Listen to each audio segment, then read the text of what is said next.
del análisis de estabilidad en taludes. Vamos a entrar a analizar de manera profunda lo que es la materia de ciclo, la estabilidad de taludes. En estabilidad de taludes vamos a ver bastantes métodos y obviamente al final, en las últimas oportunidades que vamos a ver en un momento, vamos a tratar de esos métodos analizarlos a partir de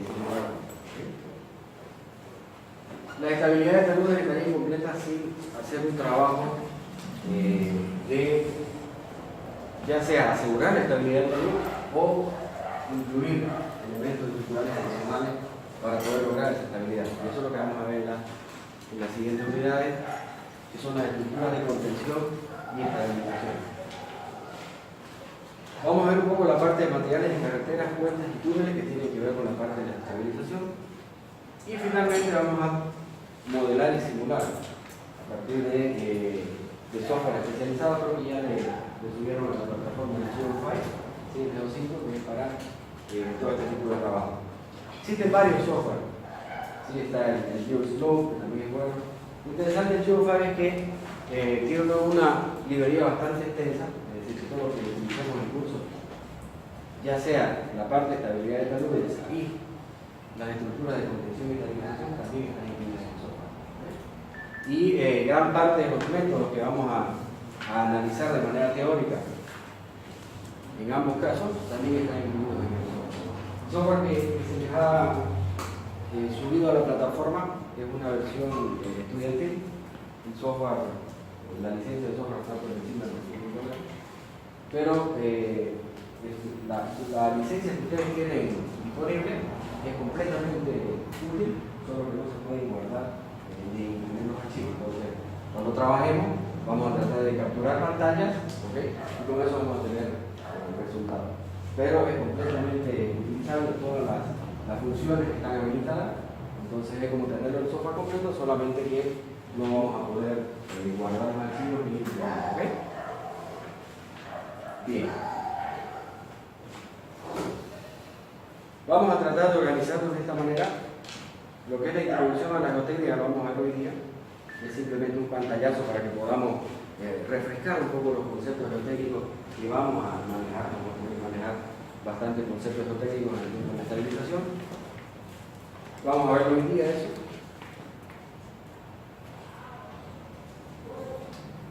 La parte de estabilidad de taludes, que es el corazón de la materia, de la parte más densa, la parte más extensa. Vamos a iniciar hoy día la primera parte. Vamos a tratar de culminar el día viernes, no creo, por eso le he dejado un poquito para la primera reunión que vamos a tener el sábado por la mañana. Que de repente tengamos que tomar un poquito más del sábado para poder terminar la parte de estabilidad de taludes. La parte de estructuras de contención y estabilización, vamos a iniciar la primera parte del sábado. Y vamos a tratar de terminar también en la primera parte de la segunda clase del sábado. Es decir, que vamos a trabajarlo unas 3 a 4 horas como máximo. ¿Okay? La parte de materiales de carreteras, para carreteras, puentes y túneles, es bastante corto. Lo que nos sale del sábado vamos a trabajar. Y vamos a iniciar la parte de simulación también entre el sábado y el domingo. ¿Okay? Vamos a tratar de por lo menos dejarlo todo el domingo, que son 4 horas que tenemos en la mañana, para que nos dediquemos únicamente a la parte ya de análisis y simulación de nosotros. ¿Okay? En la parte de modelación y simulación, que vamos a tratar de arrancar el sábado, vamos a tratar, pero de todas maneras le vamos a disponer todo el domingo. Vamos a simular tanto en la parte del análisis de la estabilidad de taludes, varios métodos que están incluidos en el software, y la parte de estructuras de contención y estabilización. ¿Okay? Entonces, la última parte del domingo, posiblemente parte del sábado, pero no del domingo sí, vamos a dedicarnos ya a ver la parte aplicativa de toda la parte, de repente un poco densa, teórica arriba. Ahí vamos a empezar ya a analizar un poco los modelos que de manera teórica nos vamos a ir viendo todos los días. ¿Okay?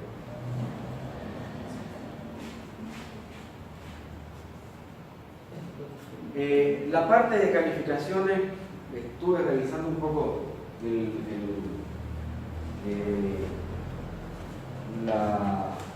la sugerencia que ellos tienen ahí en la plataforma, lo que de denominación en toda la materia debe ser la misma forma de calificación. Creo que era un 30% la parte de participación en clases, la asistencia. Creo que había otro 30% para parte práctica. Si me equivoco, me corrige usted. Depende de usted. Claro, no, pero un poco yendo al estándar que me pasaron en la universidad. ¿Sí? ¿La práctica cuánto me dio? 30. 30, sí. Bueno. ¿Y al final? Y después queda un 60%. Son 40. Son 30, pero 40 y nos va a quedar para el trabajo final. Lo que no tengo claro es cuánto tiempo hay hasta la entrega del proyecto final, porque la materia es un mes.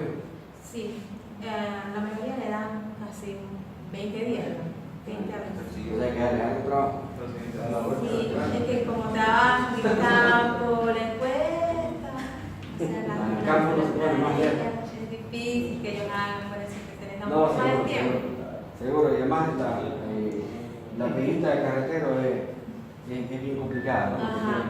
Por Estar eso en campo no bastante puede, tiempo. a veces le alargamos un poquito más el tiempo, porque justamente hoy están estudiando práctico del anterior módulo. De todas maneras, podemos plantearlo así, ¿no? A partir de mañana yo voy subiendo ya a la plataforma, no sé si han empezado ya. Sí. Sí, ¿no? Sí. Están todas las primeras partes, lo que es la actividad de salud. Mañana voy a subir ya el saldo, ya lo tengo casi listo, ya para que tengan todo el material disponible de lo que son los apuntes y las diapositivas. He subido 2 libros, también voy a ir subiendo más libros ahí para que tengan apoyo. Voy a subir papers también, que son muy importantes, que son informes técnicos nuevos, investigaciones, etcétera, sobre el tema, ¿ok? Entonces vamos a ir subiendo información en estos días, viernes y sábado. Ingeniero, esos 11 capítulos se refiere solamente a estabilidad. Solamente la parte de estabilidad. ¿Sí? Por eso le decía que es la parte más densa, es la parte más de mayor volumen. ¿Okay? Son muchos métodos que vamos a ver, pero es la parte esencial en realidad. ¿Correcto? Si no conocemos cómo se comportan los suelos, no sabemos en qué condiciones de estabilización está un suelo, es muy difícil después aplicar alguna solución con alguna estructura y demás. Lo demás ya es muy sencillo porque es la parte de diseño. Si yo conozco los factores de seguridad, ya vamos viendo los niveles de consolidación, etcétera, de los taludes, es muy sencillo realizar una solución. Entonces la parte más medular, digamos, de la materia es esa, por eso que tiene mucho contenido. Entonces vamos a quedar así, ya el 30% lo seguimos manejando con la asistencia, con la participación en clase. El 30%, otro 30% va a ser la parte práctica que ya desde mañana voy subiendo. ¿Okay? Y ya a partir de mañana vamos a entrar ya a analizar los métodos, entonces vamos a ir subiendo prácticos para que vayan realizando más. Esta primera etapa, los prácticos van a ser manuales hechos a mano, lo pueden hacer en Excel. Van a ver ustedes que hay muchos métodos que se pueden automatizar bastante fácil. Lo pueden utilizar en Excel, pueden utilizar en MATLAB, pueden utilizar en MATLAB, ustedes deseen. O si quieren, lo pueden hacer. ¿Okay? Ese 30% va a abarcar eso, todo lo que sea parte práctica, y el 60%, el 40% restante va a ser el proyecto final. ¿Okay? Que lo dejaremos para un mes. ¿Sí? Ya después nos ponemos fecha en estos días para la presentación. ¿Ok? Bien. Dando eso claro, sería más o menos para el final de diciembre o empezando. Estamos ahora ahí. terminando noviembre. Bueno, podría ser los primeros días de la primera semana de enero, no habría inconveniente, ¿no? Porque creo que en esa semana empieza otro módulo. En el mes de diciembre estamos empezando, quedamos el 13. Ya no más. El 13 de diciembre. ¿Qué rato van a hacer?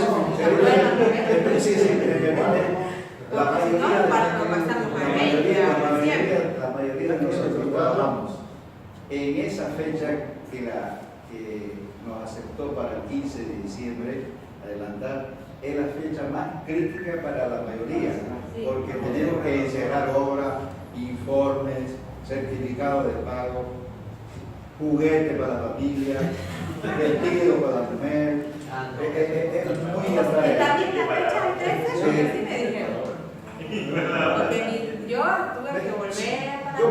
la siguiente propuesta indecente. Siempre que nos den un módulo, la entrega sea inevitablemente el primer día de clase del próximo módulo. Así nadie va a estar llorando. Ay, que pídale al profesor, pero son más 3 días, después más 4 días. ¿Está bien? ¿Qué piensan ustedes, colegas? Entonces está bien, entonces para el 13 de diciembre la entrega de tareas. En enero. El 30 de diciembre solamente usted va a venir. Van a Navidad, Año Nuevo, la mayoría se viaja al exterior. Solamente usted va a venir el 30 de diciembre. Es como dice el ingeniero, pensemos en la primera semana de enero después del Año Nuevo. Ustedes. Sí, quedamos así, la primera semana de enero ya fecha la cumplimos en estos días, pero Claro. tentativamente quedé por ahí, ¿ok? Mejor porque es verdad, esas últimas 2 semanas de diciembre son peor si el ingeniero tiene que comprar el vestido todavía. Grave, ¿no? No, y ni todos vamos a recibir los aguinaldos.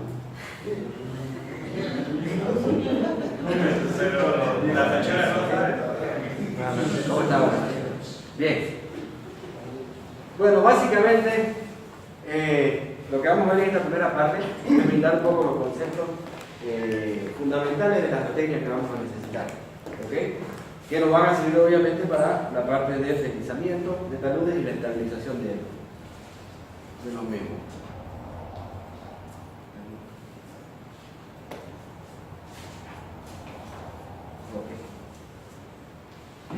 Bien, básicamente los objetivos de esta unidad sí, es recopilar y analizar los conceptos más importantes sobre cada uno de los métodos. Vamos a ver bastantes métodos. Vamos a ver métodos que son posiblemente muy inexactos, pero nos pueden servir para realizar unas verificaciones rápidas, por ejemplo, en el tema de estabilidad de taludes. Vamos a ver métodos un poquito más complejos que vamos a requerir de una herramienta para realizar procesos iterativos, por ejemplo, que jamás es muy complejo. Vamos a describir los pasos a seguir para calcular una de las principales variables que nos denotan la estabilidad de la salud. ¿Okay? El factor de seguridad es uno de los puntos claves para hacer el análisis de la estabilidad de los taludes.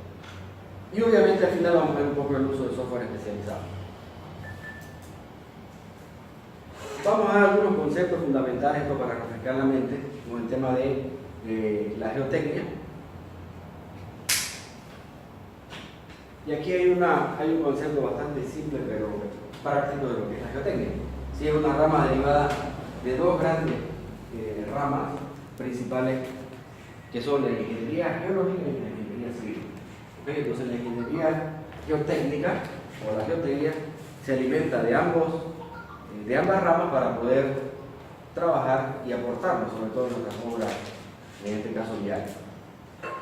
Estudia las propiedades mecánicas, por lo siguiente vamos a trabajar con fuerzas, con desplazamientos, hidráulica, en el caso de suelo saturado, etc. Y obviamente en tipo suelo y roca. Obviamente aquí hay que tener un poquito de cuidado de que el tratamiento de ambos elementos, ya sea suelo o roca, es diferente. ¿Okay? Y hay metodologías diferentes para encarar el análisis de la estabilidad en ambos casos. Aquí tenemos algunas imágenes, por ejemplo. En la geotecnia, el material que se utiliza es un geomaterial, que es el suelo, que es un medio elástico, ¿correcto? Entonces, lo vamos a ir mostrando un poquito con su nombre y apellido, es un geomaterial. Ahí tenemos algunas imágenes típicas, por ejemplo, en el caso de suelos naturales. Tenemos suelos antrópicos, suelos anisótropos, suelos anisotrópicos, el concepto que ustedes quieran poner el mismo. En el caso, por ejemplo, de un terraplén constituido con material externo. Y tenemos, por otro lado, lo que son los macizos rocosos. ¿Sí? Vamos a ver, en el caso de la figura, por ejemplo, de la inferior derecha, que ahí ha sufrido un deslizamiento tipo cuña. Eso lo vamos viendo a poco. En este caso tenemos una zona de mucha fractura en la roca. También vamos a ver cómo se trabaja en el caso de buscar la estabilización de esos taludes. La ingeniería geotécnica se divide, o podemos dividirla básicamente en estas dos ramas que tenemos en la línea horizontal, lo que es la mecánica del suelo y lo que es la mecánica de roca. La geotécnica engloba ambas mecánicas, ¿ok? Entonces, nosotros normalmente en la carrera de ingeniería civil lo que profundizamos mucho es la mecánica de suelo. La mecánica de roca siempre se deja para trabajo de especialidad y demás, ¿ok? De todas maneras, vamos a ver algunos conceptos de mecánica de roca que son muy importantes para nuestro trabajo en la estabilización de taludes. La ingeniería geotécnica también interactúa en la parte de cimentaciones, hidrogeología y geofísica. ¿Okay? Cuando hablamos de la parte de cimentaciones, es muy lógico que tengamos los conceptos claros de la geotecnia, porque el elemento que va a soportar a la cimentación o la cimentación donde va a alcanzar la carga es en el suelo. Entonces tenemos que tener un concepto bastante claro de la interacción entre la cimentación y el suelo. ¿Okay? Fíjense que no todo esto es lo que vamos a ver en la estabilización de taludes. Nosotros no vamos a profundizar en lo que son las cimentaciones. Ustedes tienen un módulo que es de cimentaciones, ahí van a profundizar un poco más. Nosotros vamos a trabajar básicamente con los 4 elementos inferiores. Y la geofísica. ¿Para qué nos puede servir la geofísica? Respecto a algún sondeo de varias profundidades, determinar las características. Normalmente en carreteras, por ejemplo, los estudios geofísicos no se acostumbran, ¿cierto? Pero se ha visto ahora que, y se está utilizando ya bastante en otros países, el estudio geofísico, lo que son los sondeos o los estudios físicos de sísmica. ¿Okay? Son mayormente utilizados para las empresas petroleras y demás, pero ahora se ha visto que es de mucha utilidad utilizar esos estudios físicos, porque aparte ya se han diversificado, los equipos son mucho más baratos, por consiguiente ahora sí se puede utilizar. Vamos a ver un poquito la parte geofísica que nos aporta de sobremanera en la parte de conocimiento del suelo, es decir, los estudios de suelo, ¿sí? Típicos que conocíamos nosotros, que vamos a ver ahora un poco. Se adiciona ahora, en esta época, la geofísica, que es una ciencia súper importante. ¿Okay? Entonces ahí tenemos un poquito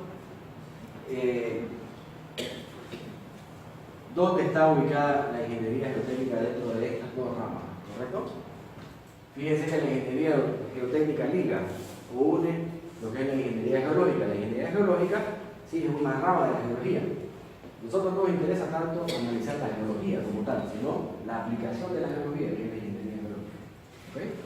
Y con la ingeniería civil, fíjense, interactúan y obtenemos la ingeniería geotécnica, que es la que nos da las herramientas para poder analizar los suelos dentro de la aplicación que nosotros vayamos a utilizar.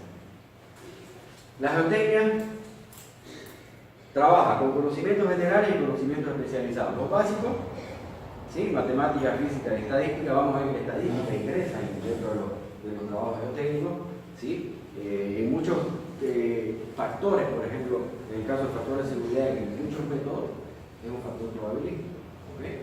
De ocurrencia de la falla. La física, obviamente, porque trabajamos con fuerzas de desplazamiento, y la matemática, que es la herramienta que nos brinda la ayuda con los números, ¿cierto? En conocimientos especiales, fíjense que tenemos la mecánica de suelo, la mecánica de roca, cimentaciones, hidrogeología y lo que hablamos hace un momento, lo que es la geofísica aplicada. Dentro de la geotecnia se divide en dos. Nosotros vamos a irnos por una rama. Hay una rama que es la geotecnia minera, ¿sí? Que eso es un trabajo bastante separado de lo que vamos a ver nosotros en la geotecnia civil, que básicamente es para diseño de carreteras, puentes y edificación. Nosotros vamos a abocar exclusivamente la parte de diseño de carreteras. ¿Ok? ¿Cómo está? Buenas noches. Bien, para que la ingeniería geotécnica funcione o la geotecnia nos sirva, necesitamos conjugar estas tres herramientas. La teoría, ¿sí? Tiene que estar bien clara la parte geotécnica.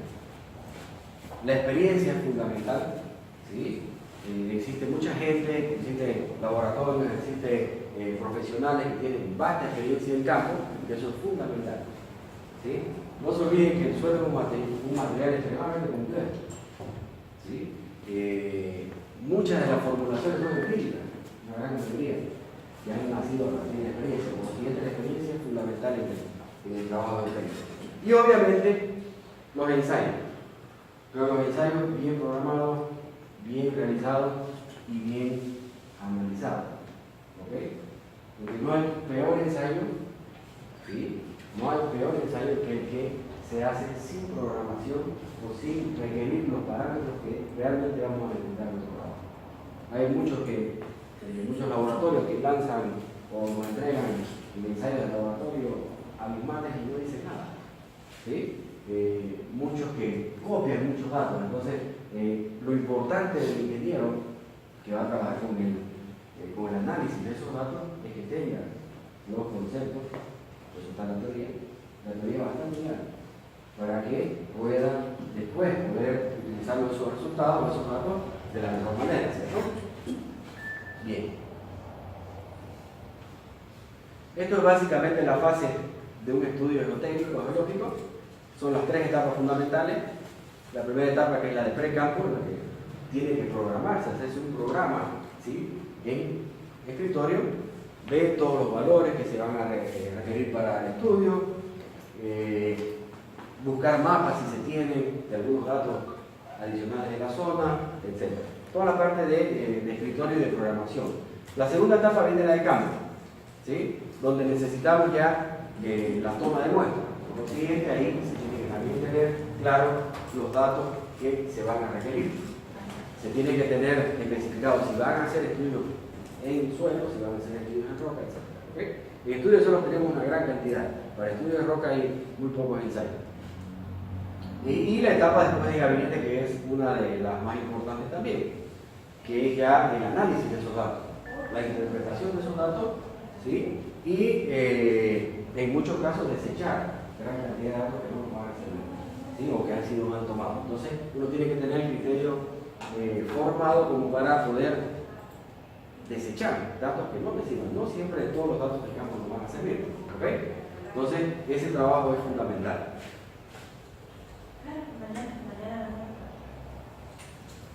En las investigaciones geotécnicas de campo fundamentales tenemos los mapeos geológicos no técnicos, que normalmente hay mapas geotécnicos y geológicos con los cuales nos podemos apoyar de manera inicial para por lo menos conocer la configuración del suelo. Después vienen las excavaciones y registros de calicata, ¿sí? Lo más sencillo de realizar es una calicata para ver efectivamente qué tipología de suelo tenemos, es decir, abrir una zanja a cielo abierto. Obviamente las calicatas tienen sus restricciones, porque cuando ya uno encuentra agua, es muy difícil de continuar, o encuentra un suelo muy duro, ya le provoca el rebote y no puede continuar, ¿cierto? Las perforaciones geotécnicas y registros, ¿sí?, verticales o inclinadas. En estos casos vamos a ver más adelante el CPT y el SPT. Aquí está, por ejemplo, lo que les comentaba hace un momento, los ensayos geofísicos, ¿sí? Normalmente ahí está mostrando solamente el de refracción, pero está también el de reflexión. ¿Sí? Vamos a ver unas imágenes de estudio geofísico, cómo se hace. Es a partir de la aplicación de una onda al suelo y se colocan varios geófonos, ¿sí?, que son sensores ya sean electromagnéticos o de onda, hay de los dos tipos, en los cuales lecturan varios datos, y el dato fundamental que obtenemos nosotros de estos estudios geofísicos es la onda de corte, ¿ok? Ese es el valor fundamental. Aquí tenemos, por ejemplo, algunos ensayos básicos que se utilizan, las densidades in situ que se utilizan mucho en carretera, los ensayos de penetración, ¿sí? Antes no había el CPT, no era muy común acá, ahora ya existe el CPT y el SPT. ¿Conocen esos dos ensayos, no? El SPT y el CPT. El de SPT es el Standard Penetration Test, ¿sí?, y el otro es el Home Penetration Test. Son muy similares porque lo que hacen es perforar el suelo y sacar la muestra. La diferencia radica en que el SPT es a partir de impacto, ¿correcto? Se levanta una masa y se la hace caer de manera gravitatoria y va golpeando y va tomando la muestra. En el caso del CFT es una penetración a una velocidad constante. ¿Okay? Lo interesante, por ejemplo, del CFT es que es mucho más tecnificado. Por ejemplo, hay un CFT-Q, ¿sí? Que nos mide la presión de polvo a partir de unos elementos electromagnéticos que tiene. ¿Okay? Entonces se puede obtener un poco más de datos. Pruebas de permeabilidad y las pruebas en roca, que no son muchas. ¿Okay? El desarrollo del programa, por ejemplo, los laboratorios de suelo, ¿sí? Vamos a requerir nuevamente los estándares granulométricos, los límites de Atherberg, la compactación, ensayos especiales, por ejemplo, los de consolidación, ¿sí? los triaxiales, los de corte directo, los de corte indirecto. El corte directo a gran escala, por ejemplo, es el mismo que es similar al corte directo del suelo, pero para rocas. Ensayos de roca, tenemos los de abrasión, durabilidad, corte directo a gran escala. Y obviamente después el procesamiento e interpretación del resultado, ¿sí? Para poder estimar ya los parámetros de diseño geotécnico. Básicamente esa es la gama de ensayos o de estudios que tenemos disponibles. ¿Okay? Bien. Y aquí viene un poquito ya el flujograma que debemos seguir nosotros como diseñadores o como analistas, en el caso de la estabilización de taludes. Primera parte de adquisición de datos, el procesamiento, que es fundamental, lo que les comentaba, analizar los datos. En esta parte del procesamiento seguramente vamos a desechar algunos datos. Una vez tengamos los datos revisados, se realiza el análisis de los datos y finalmente la interpretación. Con la interpretación de los datos técnicos nosotros ya podemos generar un modelo. ¿Okay? Es decir, si hacemos un estudio de suelos con un talud completo, vamos a poder generar el modelo completo del talud, el estado actual del talud, en función a la geotecnia y obviamente a su comportamiento estructural. Cuando hablamos de la parte geotécnica, de la parte estructural, hablamos de las propiedades mecánicas del suelo. ¿Okay? No hablamos todavía de las estructuras adicionales que se van a incluir dentro de la estabilización o de la solución que se va a dar. ¿Okay? Cuando hablamos de la parte estructural, hablamos de las propiedades mecánicas del suelo. ¿Vale? Bien. Ahí tiene, por ejemplo, un modelo geológico. Fíjense que para realizar un trabajo de estabilización de taludes o cualquier aplicación de la geotécnica en la ingeniería civil, en lo que nos puede aportar el modelo geológico es un poco a conocer qué tipología de suelo existe. ¿Okay? Más de eso no, ahí es donde entra después la geotécnica. ¿Okay? Con los estudios de suelos y demás, con los estudios geotécnicos, a analizar ya las propiedades mecánicas del suelo y todas las propiedades geotécnicas que vamos a utilizar. Fíjense, un corte, por ejemplo, geológico nos da eso. Mucha información para la parte de diseño no, pero sí tenemos un corte de la estratigrafía del suelo. ¿Okay? Y un poco nos puede dar las edades de cada estrato. ¿Okay? Este, por ejemplo, es para un modelo estructural de una zona rocosa. Fíjense que si ustedes aprecian las curvas de nivel, ¿sí? Este es un mapa o un modelo estructural de un trabajo de minería, así lo abierto, ¿sí? Es un hueco, ¿correcto? Entonces, esas líneas, por ejemplo, azules que dividen a los colores y a las zonas, ¿sí? Zona A, B, C, D, etc. ¿Sí? Son los que se denominan los dominios estructurales, ¿ok? Y me denotan simplemente las zonas fracturadas de las piedras, de la roca. Entonces eso es fundamental. Vamos a entrar un poquito a analizar o a especificar, ¿ok? Que las zonas fracturadas de la roca son las que inducirían una estabilidad en los taludes. Entonces, conociendo ya un poquito el modelo estructural y adicionalmente con los ensayos geotécnicos, se puede encontrar la inestabilidad o estabilidad del talud y en caso de la inestabilidad aplicar ya elementos correctivos. Fíjense que ya en el modelo geotécnico me da ya conformación un poquito ya más práctica, ¿sí? Ya podemos ver un poco, a partir de esos colores, fíjense, las condiciones de los suelos, es decir, podemos ya conocer las propiedades de cada una de esas zonas, con lo cual podemos fácilmente trabajar con las soluciones en esos taludes que son relativamente fuertes, ¿ok? Este modelo ya me sirve para el diseño, ¿sí? Fíjense que el resultado de ese modelo, de los ensayos que se van a hacer, ya tenemos propiedades fundamentales de los taludes, ¿sí? Tenemos los ángulos de los taludes, vamos a obtener los coeficientes de fricción, el ángulo de fricción, etc. Bien, vamos a entrar un poquito ya, antes de ver los métodos y demás, a identificar los elementos conformantes de un talud, ¿ok? Básicamente tenemos, hay un talud, fíjense, en la zona superior, están acá, la vamos a denominar corona o cabeza del talud, ¿ok? Y tenemos una pequeña zanja que después vamos a ver para qué funcionan estas pequeñas zanjas que se ubican acá, para sistemas de drenaje, para aliviar tensiones de tracción en la zona superior, etc. Tenemos en la parte inferior lo que es el pie del talud y tenemos acá la pendiente del talud, ¿ok? Que viene dada en función a la horizontal y la vertical y conformando la altura completa del talud. Entonces el talud va desde el pie hasta la corona. En muchos casos vamos a tener niveles freáticos, ¿sí? Fíjense la curva de abatimiento y la altura en algún punto al nivel freático vamos a llamar H sub W, ¿ok? Ya sea un talud de corte o de relleno. Aquí tenemos, por ejemplo, un talud natural, el anterior era un talud de corte o relleno, este es un talud natural. Nuevamente la pendiente, vamos a tomar una pendiente media, ¿sí? En esa zona. Y los otros datos siguen siendo los mismos. Tenemos el pie de la ladera del talud y tenemos la corona acá arriba, ¿ok? Bien, ¿qué vamos a estudiar con la estabilidad del talud? En realidad lo que vamos a hacer es estudiar la estabilidad o posible inestabilidad, ¿ok?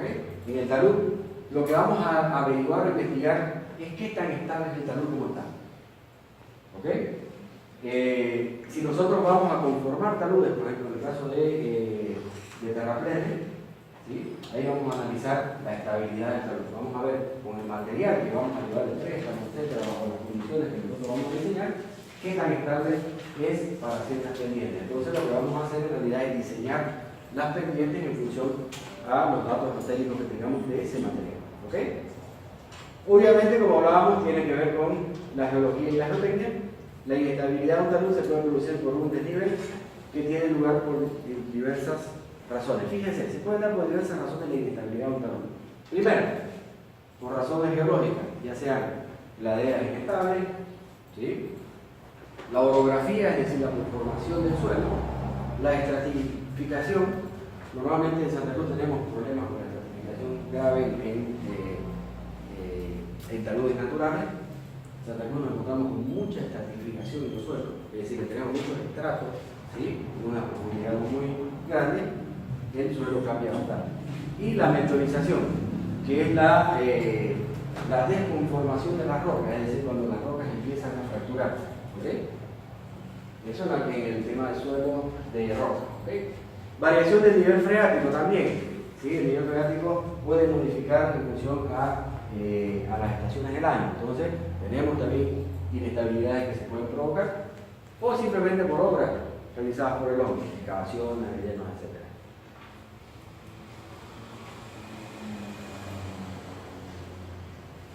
Y esto también es fundamental. Los taludes pueden llegar a la inestabilidad también en función a las propiedades mecánicas del suelo, es decir, a las propiedades de resistencia del suelo que conforman ese talud, ¿ok? Entonces también vamos a tener que entrar un poco a estudiar los estados tensionales del suelo, ¿ok? ¿Cómo andamos con mecánica de materiales y teoría de la elasticidad? ¿Nos acordamos un poco? porque vamos a utilizar bastantes ecuaciones, sobre todo de elasticidad. Vamos a trabajar en un medio elástico. Si andamos medio oxidaditos todavía me avisan, yo les puedo pasar, les puedo subir a la plataforma apuntes más digeridos como para que puedan leer un poquito y acordarse. No vamos a entrar en las profundidades de un material, no vamos a analizar estado, plano de tensiones, nada. Simplemente entrar por lo menos en el círculo de Mohr, para que nos acordemos cómo se hace un círculo de Mohr, porque vamos a trabajar con la teoría de Mohr-Coulomb. ¿Okay? Entonces vamos a entrar en los estados tensionales. Y es bueno que recordemos, ¿sí?, por lo menos las ecuaciones de Cauchy, por ejemplo, que eran las ecuaciones de los estados tensionales de un elemento diferencial, etc. ¿Okay? Les voy a subir a la plataforma ya unos apuntecitos de teoría de elasticidad y de resistencia a materiales para que recordemos un poquito. Como ahí se van a perder un mes, porque un mes seguramente lo van a dominar, ¿no? Bien. Bien. Aquí tenemos un poquito la nomenclatura que vamos a manejar en los deslizamientos. ¿Ok? Tenemos nuevamente acá la cabeza del talud o la corona, ¿sí? Fíjense, en la zona superior. Aquí ya se ha provocado, fíjense, el deslizamiento en todo el talud. Tenemos todo el cuerpo, que es lo que ha cedido del suelo, es decir, lo que se ha transportado del suelo, lo que ha salido del talud, es lo que es el cuerpo del talud. Acá está el pie del talud, que es donde termina. Y tenemos la base, que es donde se ha depositado todo el material que se ha desplazado. No, lo mismo se acuerda de varios que ha habido así, ¿no? Bien. Esta parte es fundamental. Esto que está aquí segmentadito, que es la superficie de falla. Nosotros vamos a analizar bastante la superficie de falla, porque en función a la tipología de falla existen diferentes métodos. No existen métodos específicos no existen métodos generales para cualquier tipo de falla. Vamos a ver que para cada tipología de falla, ¿sí?, es decir, para cada tipología o forma que lleva la superficie de falla, vamos a ver que hay diferentes métodos que se van a aplicar. ¿Okay? Bueno, aquí un poco lo que hemos venido hablando, ¿sí? La modelación matemática de los taludes, lo que vamos a hacer. Vamos a modelar matemáticamente los taludes, vamos a ver las diferentes metodologías. A partir del análisis vamos a encontrar el valor fundamental que les comentaba, que es el que nos va a decir si el talud es o no está, que es el factor de seguridad. ¿Okay?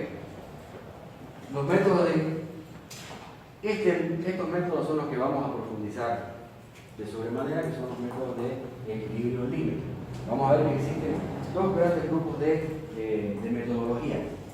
Y dentro de esos dos grupos de metodología hay una cantidad de métodos que vienen dados en función a una rigurosidad científica, es decir, algunos que asumen varios valores, otros que entran un poco más en profundidad, otros métodos que son utilizados simplemente para un tipo de falla, para otro. Vamos a englobar lo que son las metodologías de equilibrio. Y el otro grupo es el de a partir de metodología que se denominan los métodos numéricos, ¿okay? Que eso también son muy bien utilizados por todos, porque dentro de los métodos numéricos, por ejemplo, está el método de elemento finito, el método de la diferencia finita, el método de frontera, etc.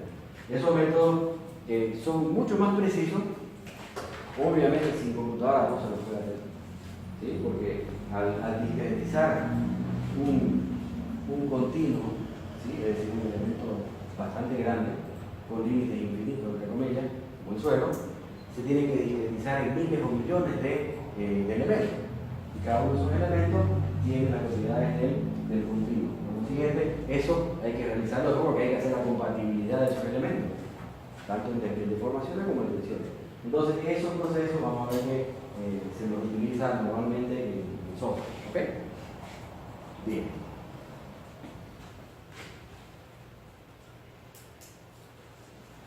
Bien, básicamente, fíjense, los objetivos principales del análisis matemático que vamos a hacer nosotros, la aplicación de los métodos que vamos a ver en esta materia, es básicamente determinar las condiciones de estabilidad del talud, lo que les comentaba. A partir del factor de seguridad vamos a saber si el talud es estable o inestable. Si estamos trabajando con un talud natural y queremos estabilizarlo, ahí vamos a verificar si el factor de seguridad es menor al factor de seguridad admisible en esa tipología de taludes, entonces vamos a tener que aplicar ya una técnica para o estabilizarlo, ¿sí? O incluirle o adicionarle elementos estructurales que nos faciliten esa estabilidad del talud, ¿ok? Vamos a investigar los mecanismos potenciales de falla, es decir, cómo se va a dar la falla, si se va a dar la falla recta, si se va a dar la falla a partir de una circunferencia, es decir, de una falla circular, etc. ¿Cómo se va a dar el desplazamiento? Eso lo vamos a analizar. La sensibilidad o susceptibilidad del talud a diferentes mecanismos de activación, ¿sí? Ya sean lluvia, sismo, etc., es decir, a cargas externas, ¿sí? Por ejemplo, podemos tener un talud que sea estable, pero si hacemos el análisis de colocar una carga en la corona, es decir, que le vamos a colocar, qué sé yo, ese talud lo vamos a trabajar en la parte superior en una carretera. Ya estaba conformado el talud y no queremos hacerle nada. Es posible que al colocar la carga en el análisis ya ese talud se vuelva inestable. Entonces, se debe realizar el análisis de susceptibilidad a partir de datos externos. ¿Han visto algo de análisis sísmico ustedes? Nada, cero. Cero, bueno. En la última parte de lo que es estabilidad de taludes, ¿sí? En esta materia vamos a ver un poco el tema del análisis sísmico, ¿ok? Porque ahora es fundamental entrar en el análisis sísmico. Ya no es una opción.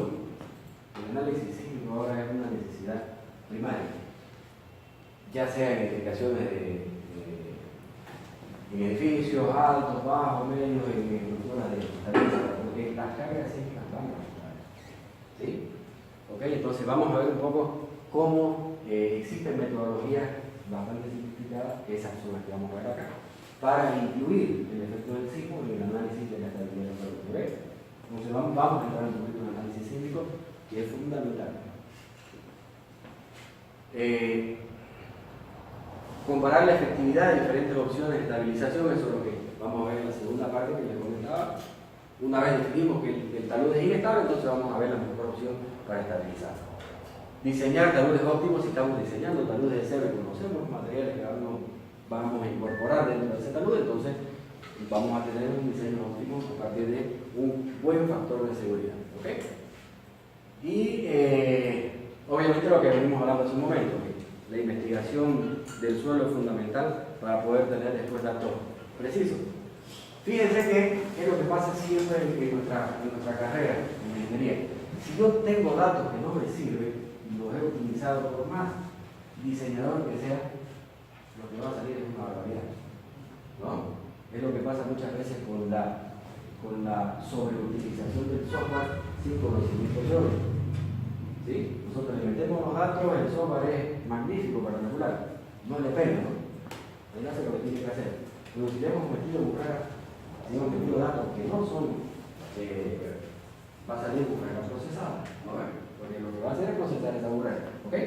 Entonces, es fundamental que tengamos datos fidedignos del suelo, es decir, que cuando se vaya a hacer el estudio del suelo, revisemos el estudio del suelo, donde veamos que salta algún dato que no es coherente, volvamos nuevamente del estudio del suelo, digamos que este dato no convence, dejamos de hacer otro. ¿Ok? Entonces eso es fundamental, porque por más métodos que ustedes sepan para diseñar taludes, si el análisis lo técnico estuvo mal, el talud se le va abajo, casi, pero si yo tenía un factor de seguridad de 3, 4, ¿cómo se va a caer? Estaban mal los datos de entrada. ¿Sí? La inestabilidad del terreno, fíjense, se manifiesta mediante grandes desplazamientos en los siguientes casos. Por ejemplo, hundimiento, deslizamiento del suelo. ¿Sí? Es decir, el suelo puede sufrir un hundimiento que puede darse por un suelo muy permeable que liberó de repente agua muy rápido, y eso es fundamental, ¿no? Ya vamos a ver ahorita en un gráfico. ¿Cuándo utilizar un estado drenado y cuándo utilizar un estado no drenado? Ahí siempre hay una lucha interna y una lucha también entre los especialistas. Pero bueno, van a ver que es relativamente sencillo cuando se aborda desde desde la carga, es decir, la velocidad de carga y la conformación del suelo, valga la redundancia, permeabilidad o impermeabilidad. ¿Okay? El hundimiento o la rotura del terreno, ¿sí? Puede sufrir un hundimiento o una rotura del terreno, es decir, puede fallar por corte el terreno, y ahí viene otro de los conceptos fundamentales que vamos a manejar también. El factor de seguridad, por un lado, y por otro lado, las tensiones de corte. Las tensiones de corte son las que vamos a manejar con más profundidad dentro de lo que es el análisis técnico. ¿Okay?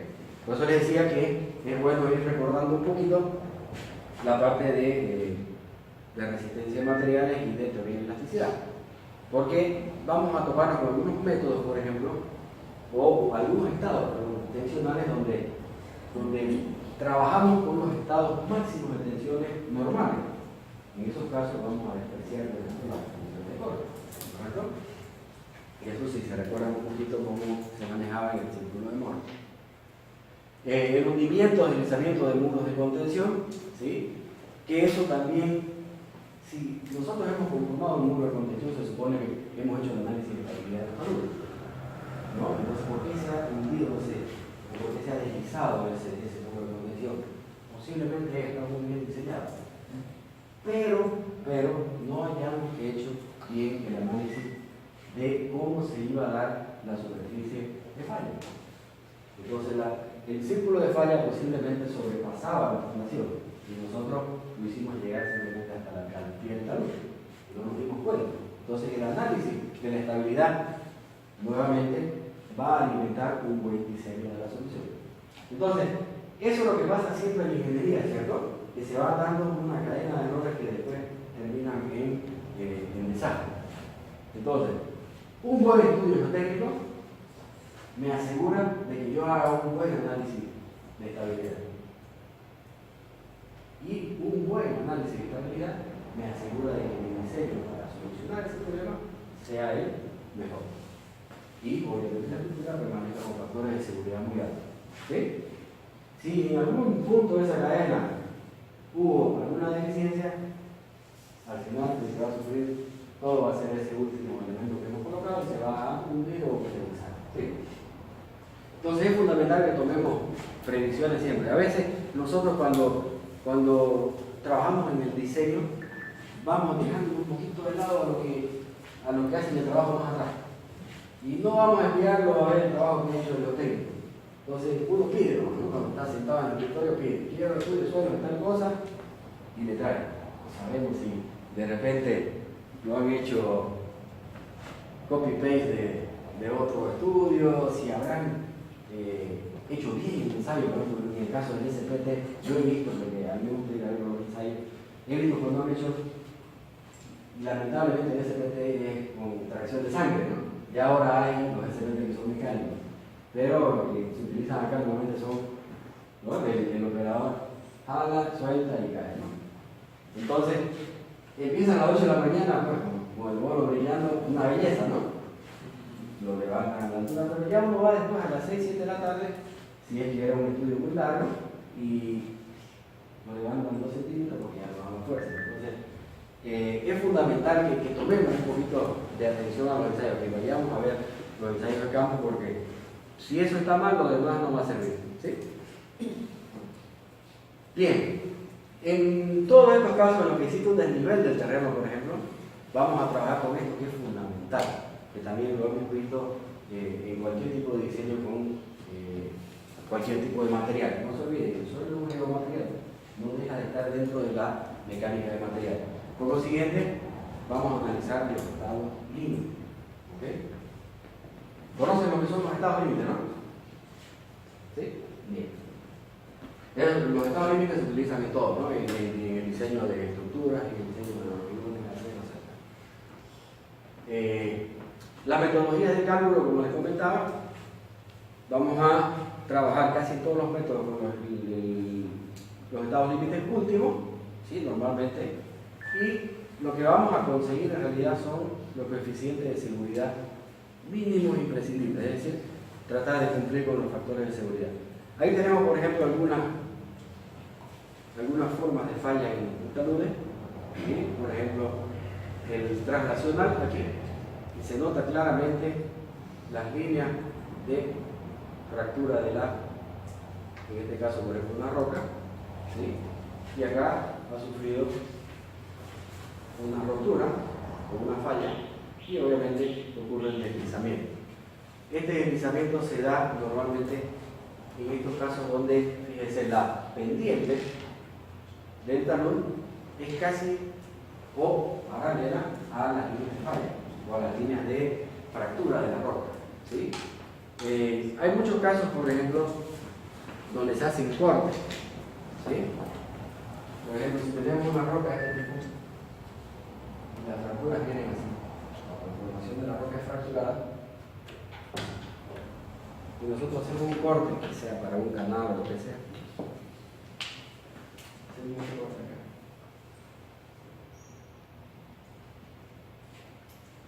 Entonces, esta parte del suelo se elimina. ¿Cuál de los dos taludes va a ser susceptible a falla? ¿El talud A o el talud B?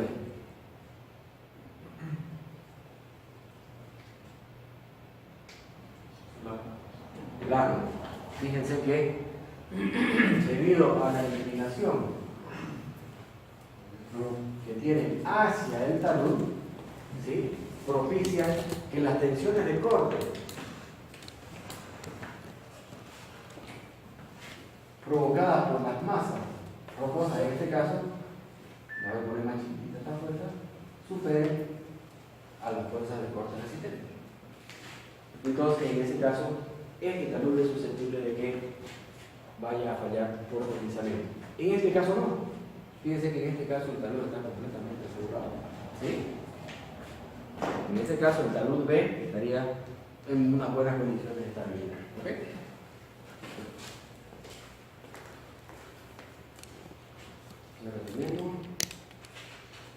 Ustedes me avisan cuando quieran tomar un descanso. ¿Hay un descanso a la mitad? Ella no avisa. ¿Ah, ella no avisa? Ella no avisa. Ah, bueno.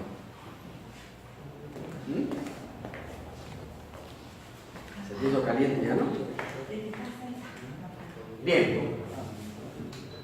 Aquí tenemos, por ejemplo, el creep o el flujo, ¿sí? El flujo plástico en suelo, que se puede dar normalmente en suelos, fíjense, de estratos muy bien marcados, muy diferentes, de diferentes tipologías de suelo. Entonces ahí el flujo plástico lo que provoca son asentamientos y desplazamientos de la zona rocosa. La rotación, ¿sí? Es decir, se ha volcado y lo que al existir la rotación de esta masa de suelo, obviamente produce un deslizamiento que en la mayoría de los casos de suelos, no de roca, se da esta configuración de línea de falla circular. ¿Okay? Esta línea de falla circular es típica en suelos, no así en roca. ¿Okay? Acá, por ejemplo, tenemos el topol o el desequilibrio de la zona. Cuando esta zona, fíjense, fisurada, la tensión de corte es la tensión de corte provocada por las masas, es decir, por las fuerzas gravitacionales de estos segmentos, aumenta en mayor cantidad. Tenemos las caídas, en algunos casos, fíjense, por el oleaje, existe una erosión y estas zonas de acá quedan liberadas y por consiguiente lo que se provoca acá arriba, en esta zonita acá, fíjense que aquí hay un desprendimiento, ¿sí? Es lo que se denomina fisura por tracción. Entonces esta zona de acá provoca tensiones de tracción y la roca cae. Tenemos desplazamientos o movimientos por laderas de pendientes muy fuertes y de suelo no aptos para esa conformación de talud, entonces obviamente provoca un deslizamiento. Estos deslizamientos, por ejemplo, pueden ser provocados por agentes externos. Un sismo, por ejemplo, porque en algún momento ese talud estaba funcionando. Pero por acciones sísmicas, es decir, cargas dinámicas sobre el suelo, puede ser que esa zona se desprenda y caiga. ¿Okay? Por infiltración de agua, por erosión externa, por el viento, por el agua externa, etc. Entonces, hay muchos factores que hay que analizar para asegurar que no vaya a ocurrir eso. ¿Okay? Aquí tienen, por ejemplo, sí, un talud bastante grande. Y fíjense el tipo de falla. El tipo de falla en forma de cuña acá arriba con todo el desprendimiento del material superior. Fíjense que es un material granular grueso, ¿no? Aquí tenemos otro tipo. Fíjense que normalmente los deslizamientos tienen una configuración circular, ¿sí? Nuevamente aquí el suelo también ha fallado.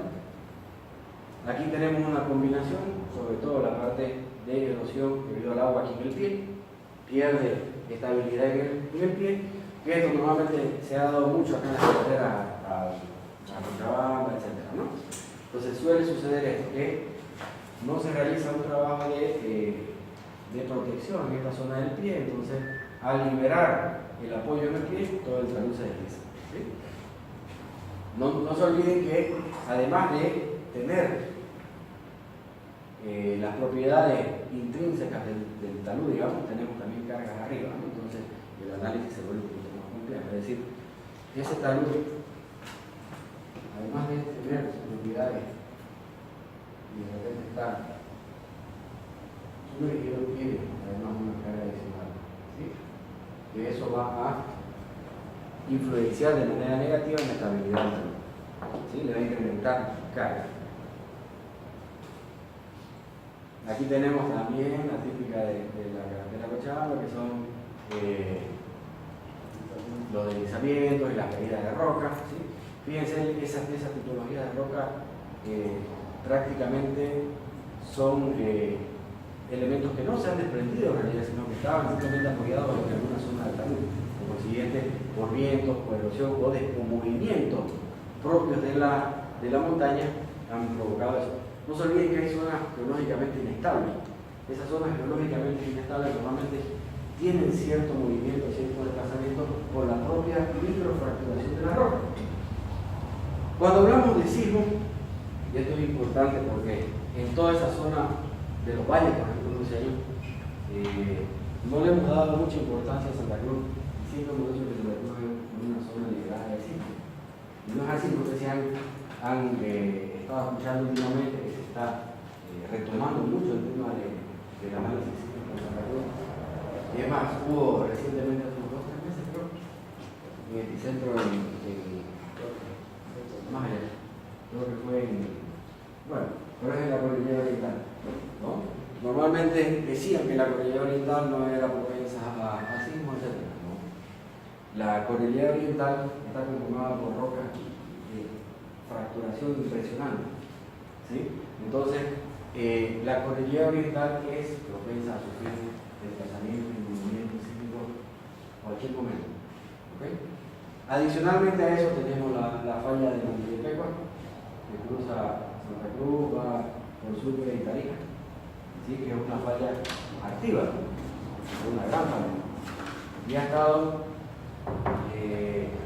generando energía y puede liberar, ¿sí? Y sufrir un sismo bastante fuerte. Entonces, estas zonas geológicamente inestables, que son parte de la cordillera oriental, son zonas de microfisuración de roca, entonces son lugares que siempre están en movimiento, en desplazamientos, en liberación de rocas, etc. ¿Ok? Bien, ahí vamos a descansar así. Aquí sigamos con la segunda parte. Vamos a realizar análisis no solamente cualitativo, sino análisis cuantitativo, es decir, vamos a cuantificar las tensiones de corte, las tensiones normales, los factores de seguridad para que el talud vaya a fallar o no. Los tipos de superficie de deslizamiento más frecuentes son los que vamos a ver en un momento, y para efectos de cálculo o para efectos de la aplicación de los métodos que vamos a ver, los vamos a agrupar en 3. El primero, que es una superficie o línea de rotura planas, que normalmente se dan, como este caso, paralelas al talud. En suelos normalmente no se da este tipo de falla, normalmente se da en las zonas rocosas, en los macizos rocosos. ¿Sí? Se provoca un deslizamiento, obviamente por lo que acabamos de comentar, por este par de fuerzas de corte, donde la fuerza cortante provocada por el elemento deslizante es mayor a la resistencia de corte del terreno. se pueden provocar esos deslizamientos ya sea por medios naturales o por incrementos de acciones externas, cargas, pueden ver causas naturales, periodos de lluvia, etc., donde aumentan normalmente la probabilidad de que estos taludes fallen. Fíjense que normalmente se da de la siguiente manera: tenemos un suelo, en este caso una roca o un material extremadamente rígido por debajo, y tenemos un material relativamente débil arriba. Entonces aquí se crea una interfaz, lo que llamamos nosotros superficie plana de rotura.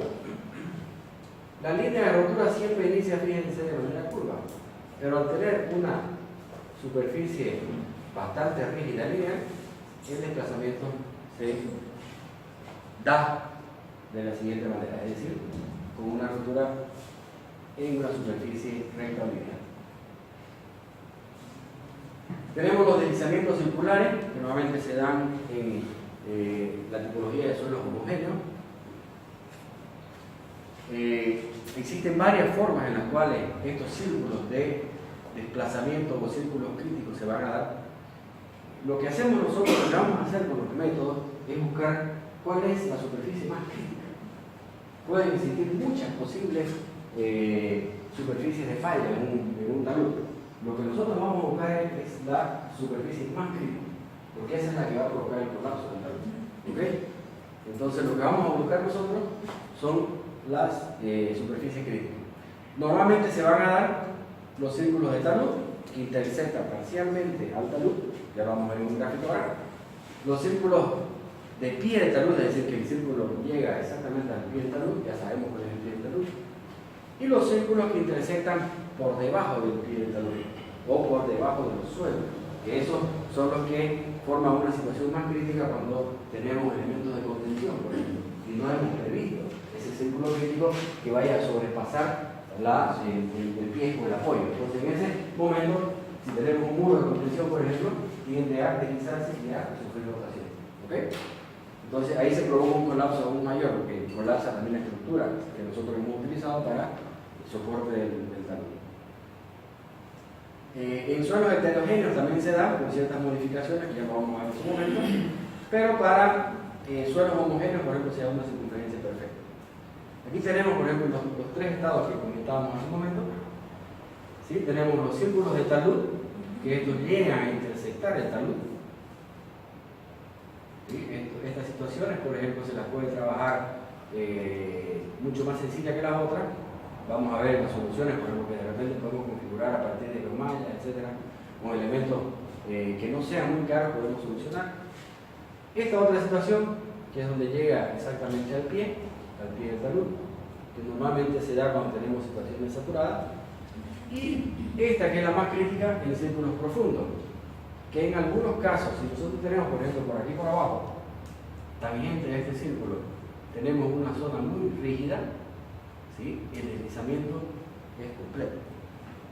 ¿Sí? El deslizamiento es completo porque toda esta zona de acá provoca un incremento sustancial en las tensiones de corte a lo largo de la superficie de falla. ¿Okay? Los deslizamientos no circulares, que normalmente se pueden dar por combinaciones de materiales rígidos que tienen en alguna interfaz un material muy suelto y un material muy débil. Por lo siguiente, no llega a desarrollar toda la curvatura de la superficie de falla, sino que intersectan esa zona de muy baja capacidad y se da un desplazamiento lineal. Fíjense en este caso, por ejemplo.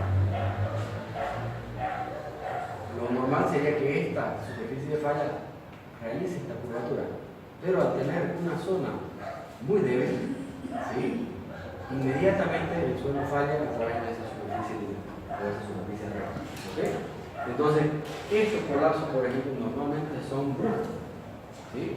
No son del tipo de fluencia, por ejemplo, que se van dando a lo largo del tiempo, sino que son de manera brusca, debido a que la pérdida de capacidad de corte en esta zona es increíblemente alta, es decir, el cortante resistente es casi nulo. Lo siguiente se desplaza.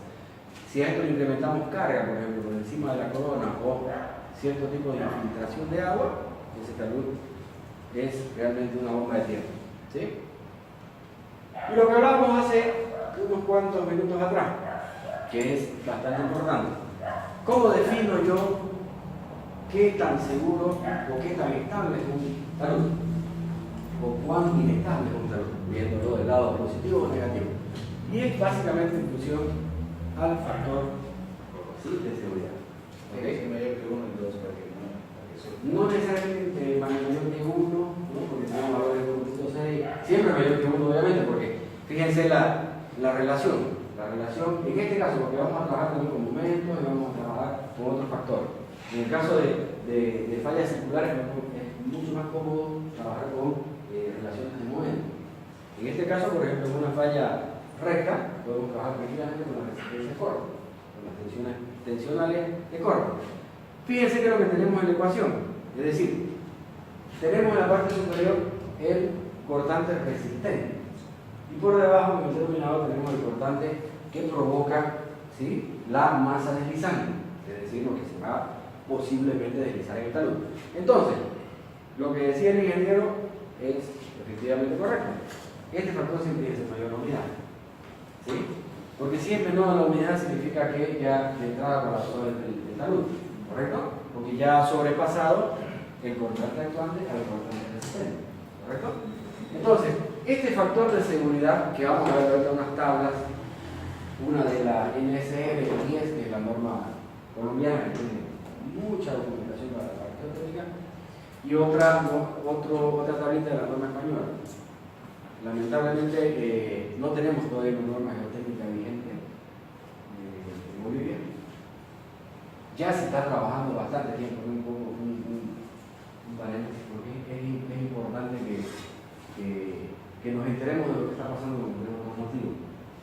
Ustedes saben ya que hay una nueva norma boliviana de protección estructural, ¿cierto? Sí, basada en el ACI. Sí. Hay un comité, el comité N1225, donde hemos ido desarrollando la norma boliviana basada en el ACI. que sale en aprobación, sale una Ya está aprobada, se la voy a traer mañana a la ¿ok? Ya está publicada, si ustedes la quieren comprar en el norte, la pueden comprar, sí. O en la Cámara de la Constitución, también la tienen. Entonces, es fundamental ese paso que se ha dado. ¿Por qué? Porque ha dado pie a que venga lo demás. Actualmente ya se conformó el comité para la elaboración de la norma geotécnica. Están trabajando, creo que en la Paz del Sur, pero no me recuerdo, está hablando del ingeniero Juan Carlos Rojas. ¿Okay? Entonces, eso es un paso muy importante que se va a dar, porque ya se están implementando normas. Imagínense, la norma solamente lo primero armado era del año 86, ¿no? 87, ¿no? El año 87, imagínense. O sea, todo lo que ha pasado ya del año 87 hasta la fecha es mucho lo que han multiplicado la tecnología de la Unión. El material en sí no sufrió modificaciones, pero sí la formulación, porque también el hormigón, como el suelo, es un material no homogéneo y anisótropo, es decir, que gran cantidad de las ecuaciones para el diseño del hormigón son empíricas, ¿no? Entonces, ese empirismo ha ido modificando con los factores y todo lo demás. Entonces, eso va a ser importante que entre en vigencia. Me imagino que al año ya va a entrar en vigencia seguramente la norma geotécnica, entonces ahí ya vamos a tener esos factores que no disponemos ahora. ¿Ok? Entonces, para el caso, por ejemplo, que les comentaba ahora de superficies circulares, normalmente vamos a trabajar en ese factor con los momentos. ¿Por qué? Porque cuando se da una falla circular, y normalmente es la falla típica en cualquier tipología, tenemos nosotros nuestro talud, y cualquier tipo de falla que sea, supongamos que sea una falla a pie de talud, ¿sí? Esta es una circunferencia, tiene un radio de curvatura en el centro. Entonces, fíjense, lo que provoca el deslizamiento en realidad es ese par de fuerzas, es decir, es ese momento que hace que toda esta masa, y hablamos de masa porque en realidad todo esto de acá provoca una fuerza gravitacional, un peso, ¿sí? Este peso por la distancia va a provocar ¿qué? Un momento, ¿correcto?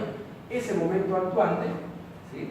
Tiene que ser contrarrestado con el momento resistente que se da en la superficie. Por consiguiente, los factores de seguridad que vamos a manejar nosotros en el tipo de fallas circulares normalmente vienen relacionados a los momentos, ¿ok? Bajo el mismo concepto de las fuerzas de corte, es decir, el momento resistente entre el momento actual. Es decir, que nuevamente este factor tiene que ser siempre mayor a la unidad. ¿Ok? Bien. Aquí tenemos lo que les indicaba hace un momento. ¿Sí? Estos son los factores, por ejemplo, básicos, factores de seguridad básicos, que son los mínimos. Esta tablita, por ejemplo, que viene en el NSR 10, es la norma sismo resistente del 2010, pues se llama NSR 10, es de la norma colombiana. La norma colombiana ha hecho la NSR 10, donde tiene hormigones, tiene acero, tiene todo. Ha hecho un compendio de normas excelente. Entonces, de esta tableta, por ejemplo, podemos utilizar los factores. Fíjense que en el único caso que es 1, ¿sí?, es este de acá. ¿Pero por qué? Porque aquí estamos adicionando el sismo, y el sismo lo estamos aplicando solamente al 50%. Por consiguiente, en ese único caso se tiene que verificar que el factor de seguridad sea 1. ¿Ok? ¿Por qué? Porque estamos tomando situaciones de carga que en muy pocos casos se podrían dar de manera simultánea todas. ¿Ok? Entonces, por eso es que el factor de seguridad es 1. En todos los demás casos, fíjense que supera la unidad. ¿Ok? Tenemos, por ejemplo, factores hasta de 1.8 para la parte de diseño. ¿Sí? Estos son los factores mínimos, son los factores máximos que se deben quemar.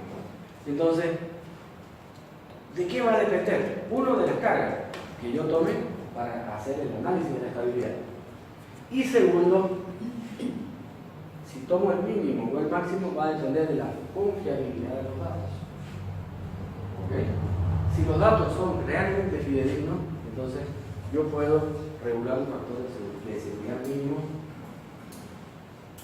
en esta columna acá. Pero si yo dudo de alguno de los datos, no tengo datos completos de esta, entonces trabajaríamos con factores de seguridad más elevados. Esos son factores de seguridad mínimos. Si yo calculo o verifico mi salud y veo que, por ejemplo, he hecho el análisis con cargas muertas más arriba, ¿ok? Y verifico que mi factor de seguridad en el diseño me da, por ejemplo, 1.30, dice, sí, pero está por encima de la unidad. Pero, para asegurar de que efectivamente, ¿sí?, en construcción se dé un factor de 1.25, y tengo que asegurar que esté por encima del uso 5. ¿Se dan cuenta? Por eso es que están los dos datos acá. Uno, que es el de diseño, me asegura que en construcción seguramente voy a tener un factor menor. ¿Se dan cuenta? ¿Por qué? Por las mismas condiciones de la construcción. Ahí hay falla humana, el suelo es un material no homogéneo en isótopo, va a tener ciertas variaciones reales en el suelo, ¿no?, en la parte constructiva, entonces siempre van a ser menores. Por ende, cuando diseñemos, trabajemos siempre con los valores mayores. ¿Okay? Hay otra tabla que no va relacionada de manera directa con los estados de carga. Ingeniero, ¿qué significa no se permite en el máximo cuando hay 100? ¿Dónde está? Ahí, a la derecha. Porque los aquí. siempre máximo. No hay coeficiente máximo. Ni mínimo. En Cuando este el caso, sismo, o sea, exactamente. El diseño y la construcción no se permite. Hay que trabajar simplemente con estos valores. Con esos valores de... No se permite valores máximos. ¿Okay? Lo mismo es normalmente cuando entra el sismo, fíjense, en los casos sísmicos ocurre eso. Y eso ya lo vamos a ver porque cuando incluyamos la carga del sismo, ya se van a dar cuenta. Nosotros normalmente vamos a trabajar con este método, que es el de diseño pseudoestático. Es decir, no vamos a trabajar de manera directa con un análisis dinámico, es extremadamente complejo. Podemos hacerlo con el software sin ningún problema, ¿sí? Pero igual, el software le tira unas iteraciones bárbaras porque hace un análisis dinámico, que es la solución de la ecuación del movimiento, que es una ecuación diferencial dinámica, ¿cierto? Entonces, este método acá, que es el diseño pseudoestático, es simplemente tomar todo el estado dinámico, partirlo en n estados estáticos, y después lo que se hace es la suma de todos los estados y se la ecuación pseudoestática, ¿sí? No es un análisis estático puro, porque yo no voy a hacer el análisis desde este punto hasta el final.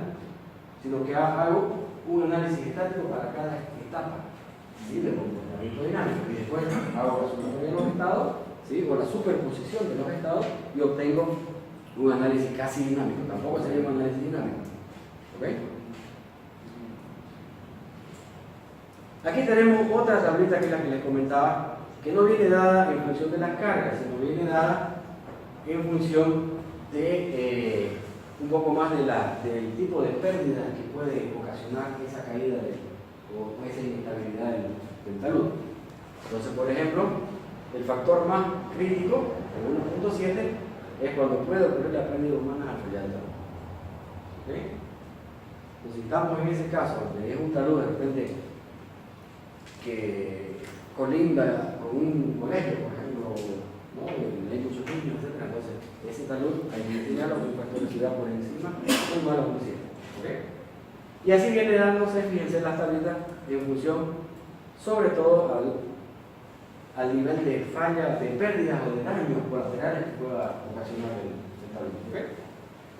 Entonces, la utilización de la otra tabla oeste ya depende del criterio del ingeniero. Ya depende estrictamente del criterio del ingeniero. Una cosa, Sí. si quiero conocer, digamos, la zona de la falla, que puede ser circular, ¿podría, digamos, utilizar sondeos para saber si, digamos, existe la posibilidad de esa falla? Claro, es que va a necesitar sondeo, porque usted necesita conocer toda la estratigrafía del suelo. Es más, ¿qué hay que hacer? Si yo tengo el pie, por ejemplo, acá, en realidad, en función a eso que nosotros sabemos, para poder encontrar esta falla, ya vamos a ver en casi todos los métodos, necesitamos, si existe cohesión, si son suelos, Se mueven. no necesariamente, los niveles de agua, ya sean hidrostáticos, en el caso del nivel freático, o sean en estado dinámico, que pueden ser venas, bacterias que circulen agua. Vamos a necesitar, para eso los sondeos. Vamos a necesitar el ángulo de fricción, en el caso de materiales granulares. Entonces vamos a necesitar todos los datos geotécnicos. Entonces sí o sí vamos a tener que hacer sondeos. ¿Correcto? Eso es el caso de taludes existentes, ¿no? Porque si yo voy a conformar un talud, por ejemplo, de repente lo único que necesito son las propiedades del material en el cual yo voy a conformar, en el caso de terraplén, ¿no? Si voy a conformar un terraplén, un talud, yo sé el material, entonces hago ensayo directamente al material de préstamo que voy a utilizar, ¿sí?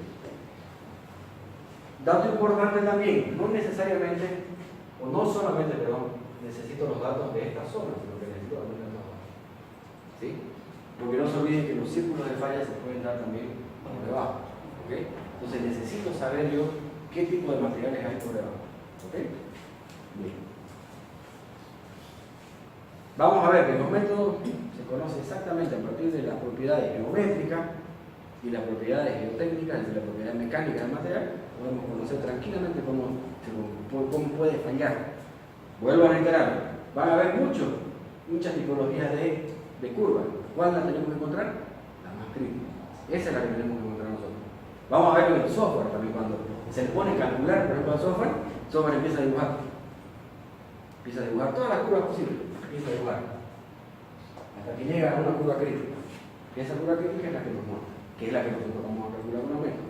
¿Ok?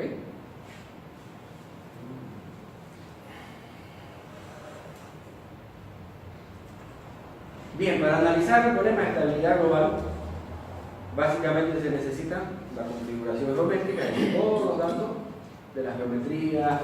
Dentro de la configuración geométrica, no solamente se refiere a los datos geométricos, es decir, a la altura del talud, a la pendiente, sino también a la conformación de los estratos.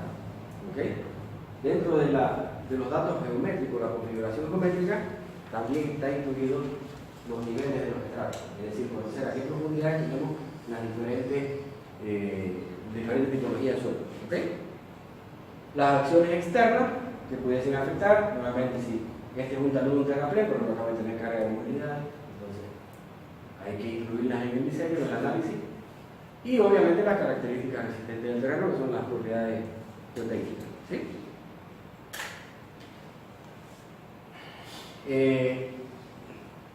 Bueno, esto es lo que acabamos de hablar hace un momento. Un elemento clave aquí que es fundamental, ¿sí? En la parte de la configuración geométrica de todo este subsuelo de acá, que está por debajo del talud, ¿sí? Es el estado del agua. Nuevamente, tenemos que revisar y analizar ambos estados del agua, es decir, si es una situación hidrostática, ¿sí? En el caso del nivel freático, o un estado dinámico, que puede existir una calefacción interna. ¿Okay? Ambos comportamientos son completamente diferentes en el análisis. ¿Sí? Uno provoca, ¿sí?, que la circulación, al circular el agua, ¿sí?, por conductos internos, provoca que haya un arrastre de material interno. Por consiguiente, eso puede provocar que la falla, como vimos en el caso de línea, se dé de manera brusca. Y en el caso del nivel freático, puede provocar la presión de poros. Entonces, ese análisis también tenemos que realizar. ¿Okay?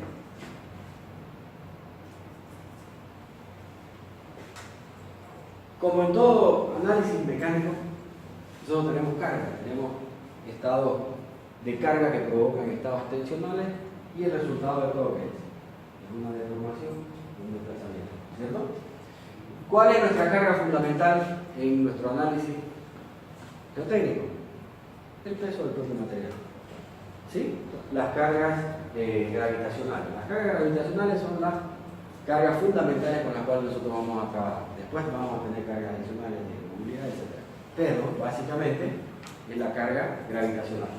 ¿Sí? La carga gravitacional no es más que, como vamos a trabajar en análisis bidimensionales, simplemente es el área del suelo multiplicado por el peso específico. ¿Sí? ¿Qué es el peso específico? En el caso del suelo. ¿Es lo mismo que la densidad? No. La densidad es masa sobre volumen, cambia el peso, la densidad es la cantidad de materia que ocupa un volumen, ¿cierto? El peso específico, ¿sí? Es el peso del material por unidad de volumen. Es decir, que si yo multiplico la densidad por la aceleración de la gravedad, obtengo el peso específico. ¿Sí? Tengo que aplicarle la aceleración de la gravedad para que se convierta en una fuerza, en un peso. ¿Sí? Entonces, eso hay que tener cuidado porque muchas veces aquí colocamos directamente las densidades que nos dan en los estudios de ritmo. Hay que aplicarle la aceleración de la gravedad para que sea un peso específico. ¿Okay? Hay posibilidad de que ahorita estamos haciendo análisis, o vamos a hacer análisis bidimensionales, ¿verdad? Que casi sería lo mismo que haber tomado una franja de 1 metro de En profundidad. realidad eso es lo que hacemos. Tomamos 1 metro de profundidad. Ahora, si tuviésemos un tramo, por decir, de 100 metros, hay la posibilidad de que 20 metros sean conformados por un material, otros 20 y otros 20. Correcto. Podemos hacer por tramo. Ahí lo que hay que tener cuidado es la interfaz entre los diferentes cambios de material.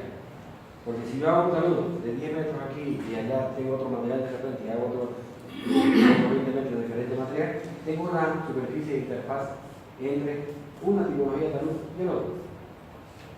¿Correcto? Esa línea es posiblemente va a tener posibilidad de falla. Entonces tengo que analizarla esa también al corte. ¿Ok? Tengo que analizar la unión de los dos taludes. ¿Ok? Una pregunta, el peso específico de lo que me acuerdo, no sería, digamos, el peso del material sin los que se llama orificios, huecos. Ese es el peso seco. Ese sería el peso seco. Claro, cuando usted le quita el agua y se consolida el material, le está quitando el índice de poro, ¿cierto? La porosidad, sí. Claro, la porosidad. no. Eso no tiene nada que ver con el peso específico. Ya. Hay diferentes tipologías de peso específico, sí, peso específico húmedo, peso específico seco, ¿no? Pero en general, el peso específico es una fuerza por unidad de volumen. Por eso le decía que se hace un análisis bidimensional, porque el resultado de esto me da una carga distribuida lineal, ¿cierto? ¿No? Si yo multiplico el peso específico, posiblemente sea en kilonewton sobre metro cúbico, si lo multiplico por los metros cuadrados, me va a quedar en kilonewton sobre metro. Entonces el análisis es bidimensional, ¿cierto? Me queda una carga linealmente distribuida. ¿Ok? Por eso que se hacen los cortes. Nosotros trabajamos así. Ahora, en el método de elementos finitos, por ejemplo, nosotros podemos hacer análisis tridimensionales, como queramos, podemos hacer un gran tramo, digamos, o modelarlo todo el talud de 20, 30 metros, o de 50 metros que sea, lo modelamos. Simplemente que tengamos una buena computadora ¿no?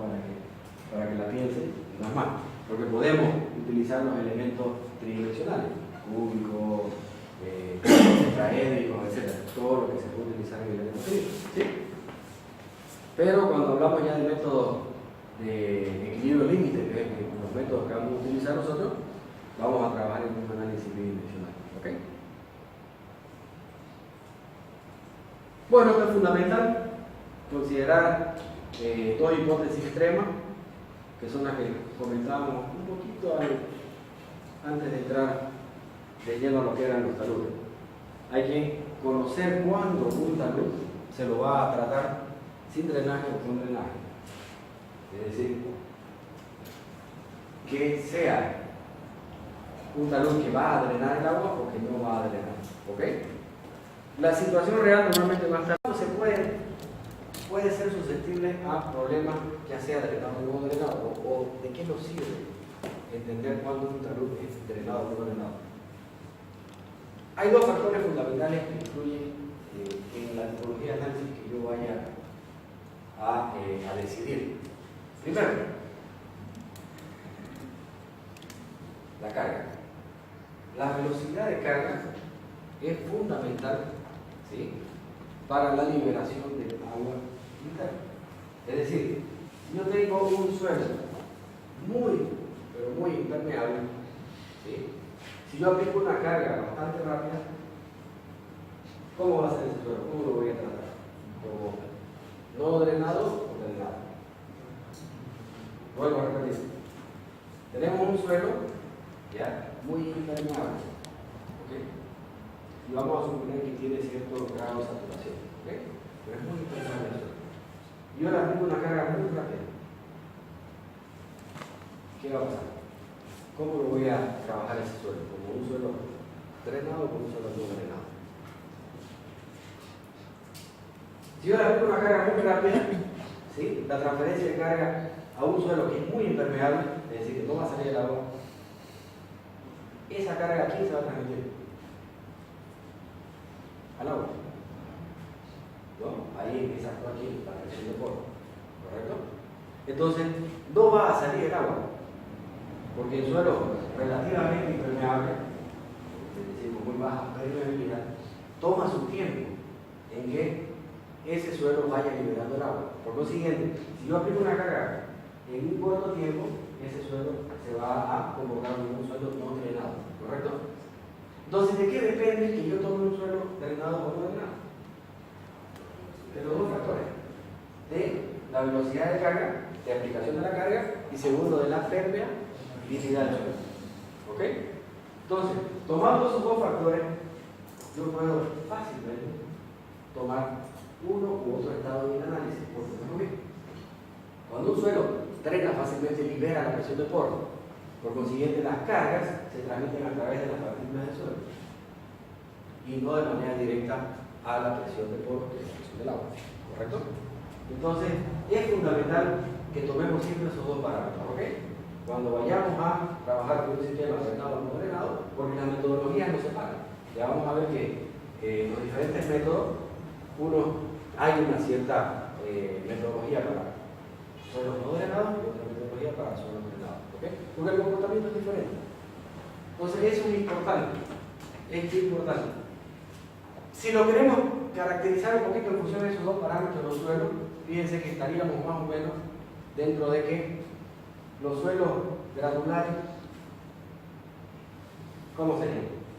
De manera general. Y los suelos arcillosos, por ejemplo, los suelos finos, serían no drenados. ¿Sí? Entonces, ya ahí tenemos un tercer factor. No necesariamente se va a dar eso, siempre, porque va a seguir dependiendo de la velocidad de carga, ¿correcto? Va a seguir dependiendo de la velocidad de carga y de un factor que también lo vamos a ver, que es el porcentaje de consolidación del suelo. Suelos muy consolidados también se comportan como elementos no drenados. ¿Okay? Bien. Entonces, fíjense, aquí tenemos, por ejemplo, para condiciones no drenadas, ¿sí? O con situaciones que no va a permitir el drenado del suelo, se presenta, fíjense, la cohesión y el coeficiente de rozamiento, coeficiente de fricción. ¿Sí? La cohesión es igual a la resistencia del corte sin drenaje. Y el coeficiente de fricción, 0. ¿Correcto? No va a haber fricción entre los materiales. Hablábamos de un elemento no drenado, ¿sí? O sea, el material típico para esta situación es el material fino. Por lo siguiente, el material fino tiene 0 de fricción, ¿cierto?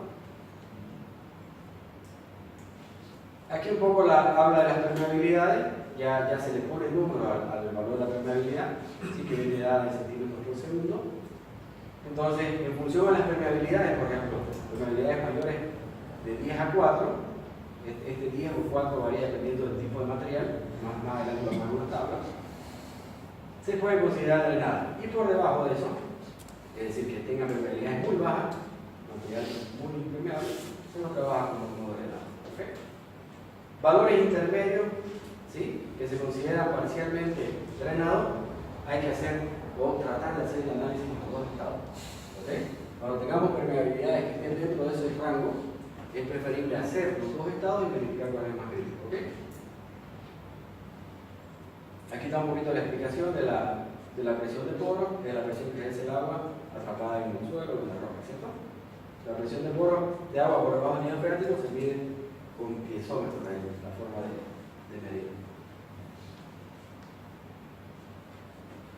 Vamos a iniciar un poquito con el análisis de condiciones drenadas. ¿Sí? Fíjense, el año 1996 fue sugerida esta. Antes se trabajaban con unos ABAC. Después de la experiencia se pudo verificar, ¿sí? Y se pudo armar una ecuación en función de los ensayos que se pudieron obtener. Aquí hubo mucha experiencia. Entonces, fíjense que el factor que se denomina factor de drenado, que es un factor adimensional, viene dado por el coeficiente de consolidación, que vamos a denominar C super, multiplicado por el tiempo de drenaje. Fíjense que ahí tiene que ver el tiempo. Si yo tengo cargas que van a variar un poco con el tiempo, entonces este tiempo se puede extender.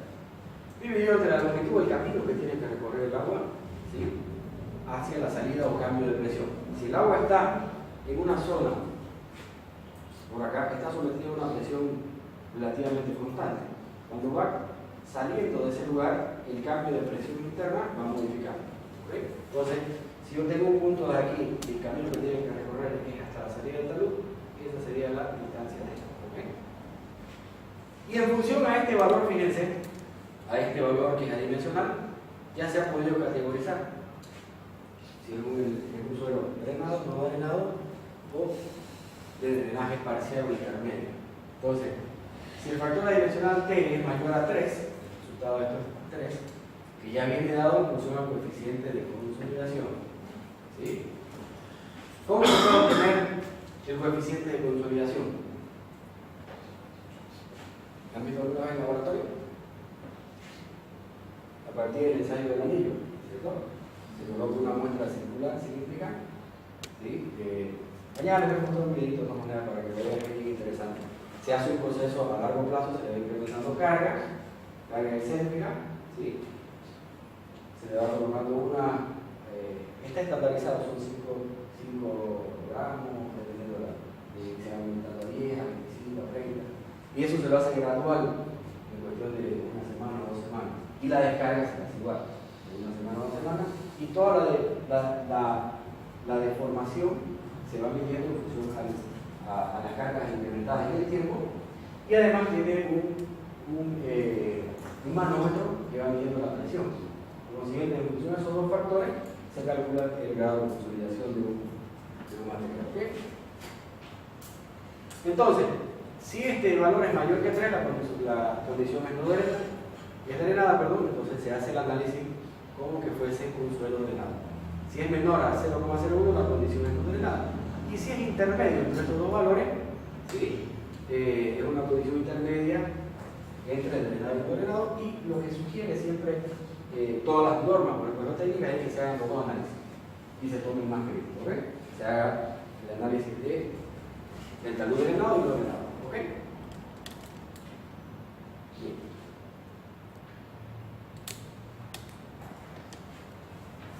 Bueno, ¿Y el drenaje igual sale del laboratorio? no, el tipo de drenaje, no. Eso depende del tipo de suelo. O sea, vamos a obtener del laboratorio, ¿sí? la conformación del suelo. En función de la conformación del suelo, nosotros podemos calcular. ¿Sí? Eso se calcula. Lo que sí sale del estudio de suelo es el coeficiente de consolidación. Con el coeficiente de consolidación nosotros podemos calcular qué tiempo transcurre una gota de agua desde que ingresa al suelo hasta que sale. ¿Okay? Bien. La consideración del agua, ¿sí? Por ejemplo, tenemos aquí taludes completamente sumergidos, en algunos casos de cálculo con el ángulo de fricción cero. ¿Sí? La presencia del agua hace que el problema del cálculo sea de talud heterogéneo. Cuando incluimos el agua en el suelo, aunque el suelo sea homogéneo, ¿sí? Si el agua está circulando dentro del suelo, hace que el suelo se comporte de manera heterogénea.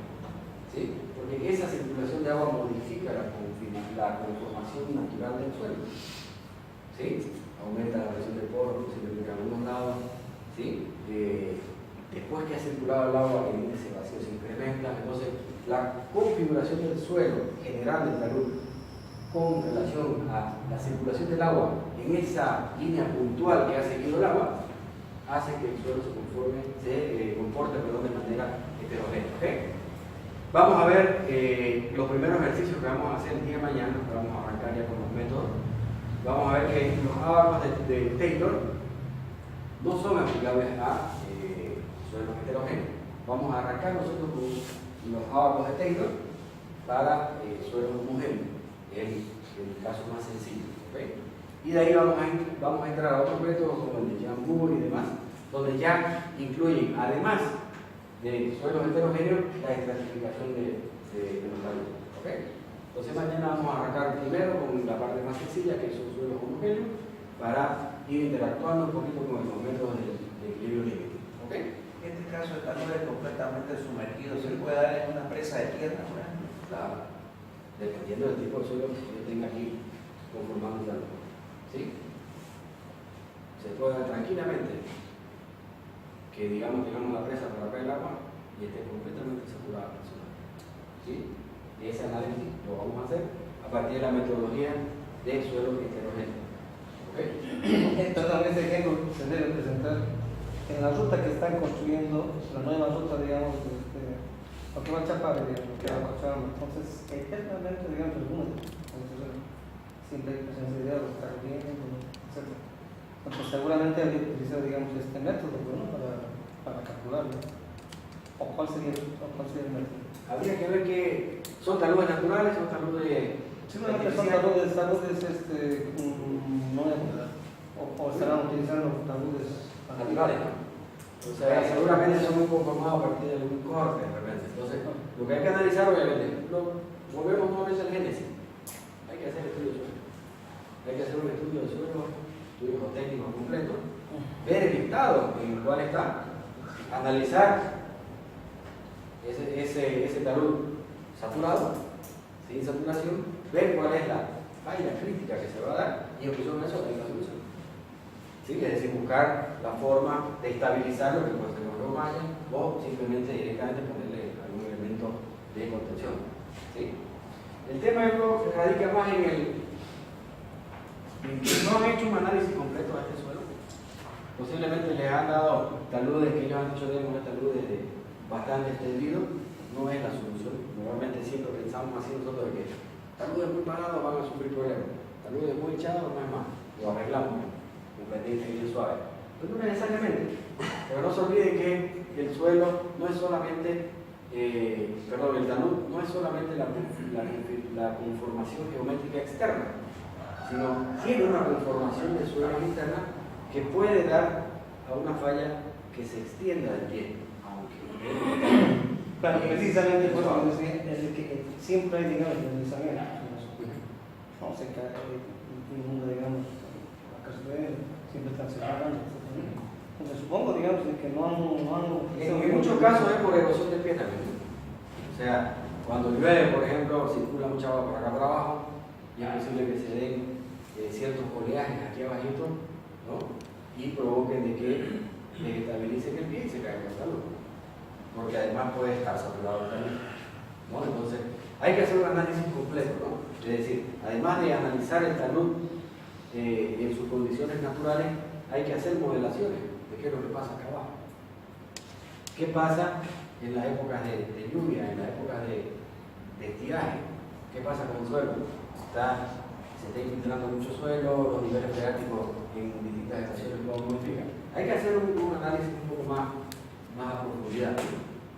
Ahí, ingeniero, en el caso de taludes completamente sumergido, un factor, digamos, un caso extremo, y dice algunos casos de cálculo con ángulo de fricción interna cero. Eso se refiere a las arcillas. Claro, correcto. Cuando tenemos arcilla, el problema es que en estado de saturación, bueno, normalmente las arcillas cuando las encontramos en estado de consolidación son súper rígidas, ¿no? Son como rocas, ¿sí? Tienen un proceso de consolidación bastante largo en tiempo. Pero ¿qué es lo que pasa con la satura? ¿No? O cuando está en contacto con el agua. Normalmente, no todas las arcillas son altamente expansivas. Entonces, el problema radica en eso, ¿ok? En que cuando entran en contacto con el agua, y tomamos un ángulo de fricción igual a cero, ¿no? Se estabiliza completamente ese suelo, ¿sí? Debido al ese suelo se modifica completamente, ¿sí? Ese suelo se va a hinchar, se va a moverse, entonces hay que tener mucho cuidado. Las arcillas son un tema bien delicado. Después tenemos los taludes de filtración también. Tema del agua, eso es lo que hemos hablado de este estado. Y aquí viene un tema bien importante.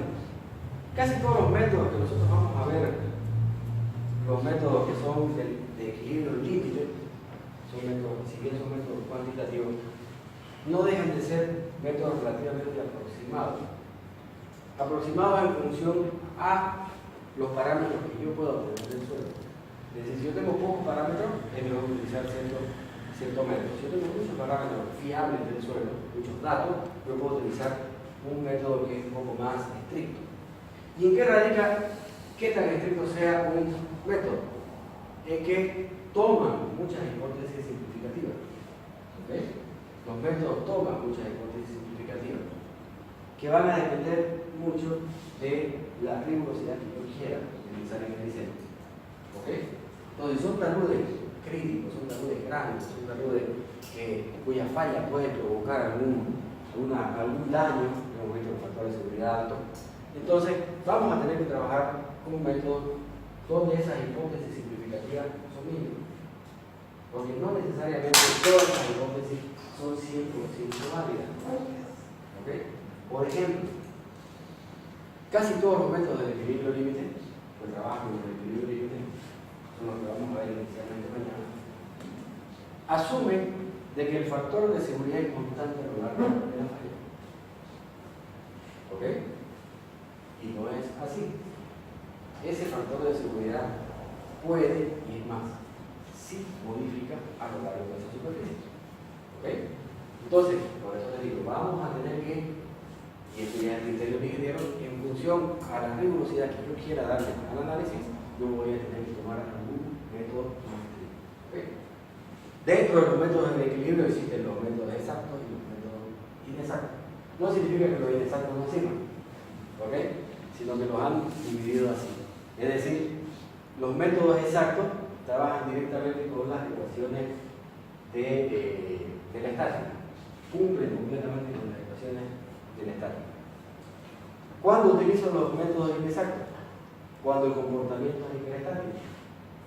Ya no puedo utilizar los métodos exactos, entonces utilizo los métodos no exactos o inexactos, que se llaman, que son una simplificación de un estado hiperestático.